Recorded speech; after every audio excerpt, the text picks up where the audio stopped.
Yeah, Ted, man, that was a good song, dude. Yeah. I wanted to blend kind of the upbeat and the mellow for you. So, and when this setting is just amazing. So, Yeah, man. Yeah. All of them. It's fun.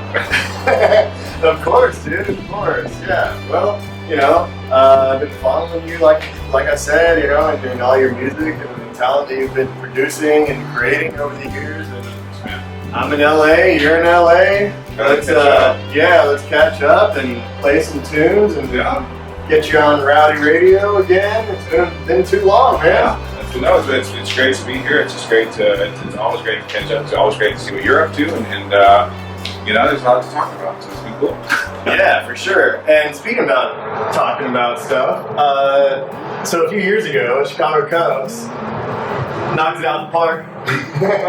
That is one of the strangest stories that I've ever lived, and the most singer-songwriters will ever be a part of. I was doing a record at my place for an artist who had no interest in baseball, and so there was, the game was kind of delayed, and so I told her, I said, you can come over to the studio at 9, and the game will be over.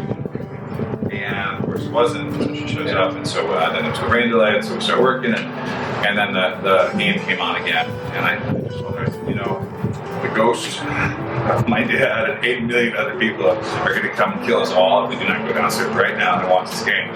And so the Cubs won the World Series. It was insane. Yeah, go Cubs. And so it happened after all these years. And so I go to Hollywood to celebrate with some Chicago friends, and they were wasted by the time I got there. I've been working. So we have this crazy night, and I'm just driving back on Mulholland, and this song comes in. And really all it was is I wanted to tell all of the people who never got a chance to see it. Because just growing up a Cubs fan, and so there were so many people in my life who never got to see it, and who would have given everything to have seen it. And so this song comes in, and I'm like, man, this is a good one. And so, just comes in your head? Just comes in my head. The way I usually write, most of my songs are written in really a few minutes. The song, the melody, everything, the rhythm, the pulse, they come in, I pick up an instrument, and there it is. That's just how the good ones in my life have always been. Or 80% of them are great, and then it'll take me like 5 years to finish them, But this, I was like, man, this is a good one. So I get home and I pick up this guitar and strum a little bit, and I'm like, man, this is a really good one. And I said, I should just record this, put it out. And so I did. I stayed up all night recording and mixing it, and put it out in a couple hours. And 7 in the morning, I'm exhausted, and I send it out to a couple of radio DJs, and I send it out to a couple of people, and I put it up on Facebook, thinking I'm going to have 35 likes. And I wake up at noon, and it's all over the radio, it's all over TV. People are buying it on Bandcamp. People are taking it to the headstones of their dead relatives and playing it at the graves.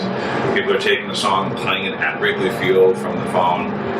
It was amazing. And Chicago had the 5 million person parade that Friday. And so everybody was playing this song all throughout the biggest radio station in Chicago. XRT was playing it basically on a loop.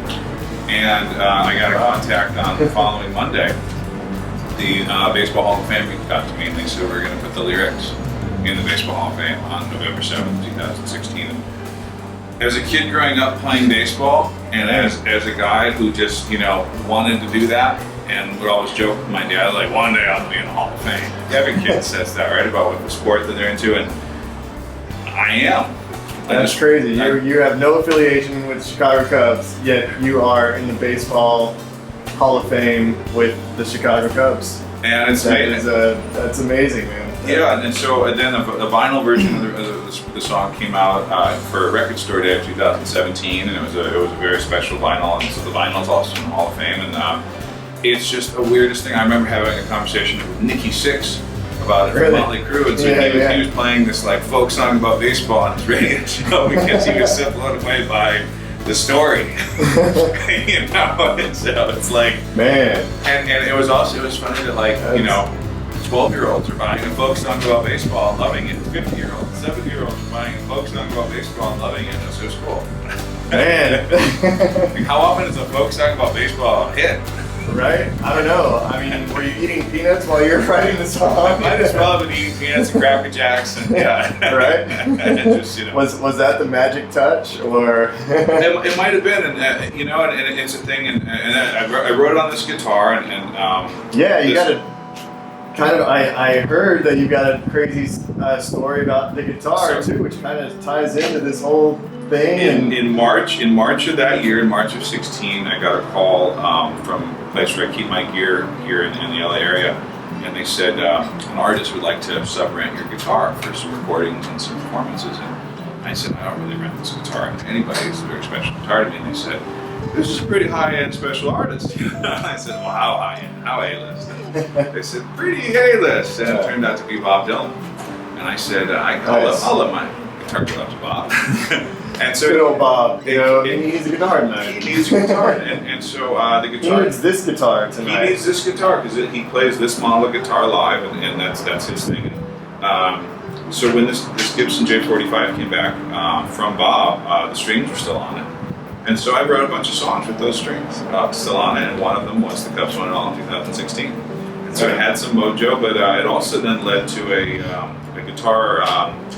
Feature film documentary I've been directing the last few years called American Workhorse, the story of the Gibson J45, where we've been interviewing people all over the world about their Gibson J45s, all from Bob renting this guitar. So it's been a 2016 was a weird year for me. There's some weird mojo going in the air, which is great. Yeah, well, I mean, talk about some sort of domino effect too. Yeah. Man. Just like the, inspiration of even just having those stories and just even talking with some of those people, and then just putting it all together, and something pops in your head, and I'm just gonna go ahead and record it right here, right now. That's what, because I mean, it's one of the.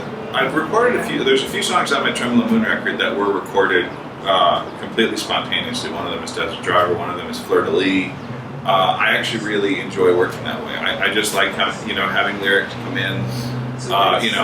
Beverly Hills was the place I needed to go on a Friday. When Rowdy called me up and said, let's go, Hey man, I got my harmonica downstairs. Break out that harp. Yeah man, you sing a verse, sitting on this ledge. I don't know. We're actually we're just a Bartles and James commercial, really. Yeah.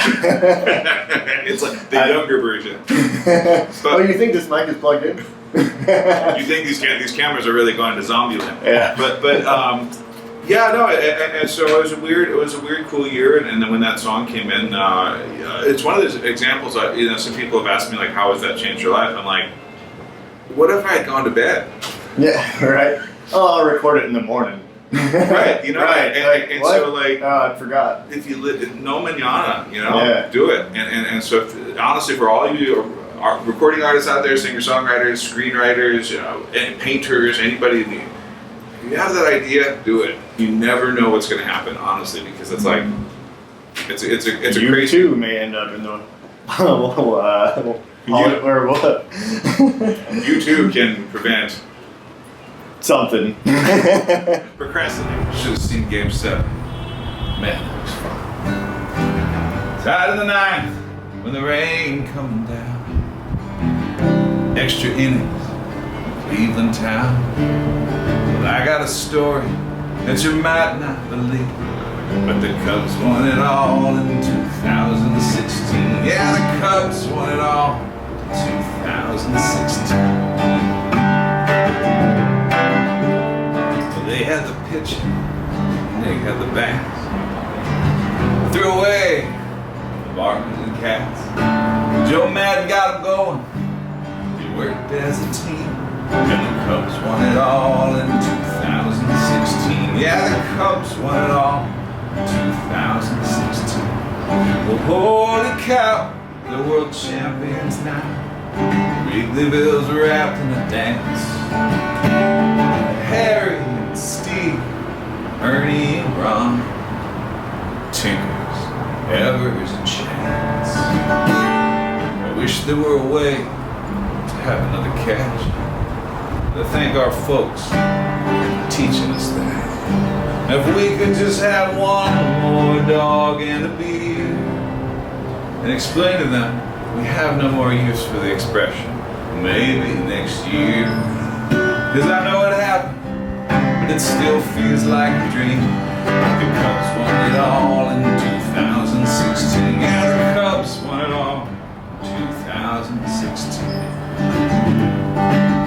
And I know there's a Cubs fan with a dying request. Well, Steve, this year, they're finally the best. No more doormats, if you know what I mean. Cause the Cubs won it all in 2016. Yeah, the Cubs won it all in 2016. So fly the W as high as it goes. And everybody throw the throws. And everybody's out and feeling the dream. The Cubs won it all in 2016. Yeah, the Cubs won it all in 2016. Holy cow.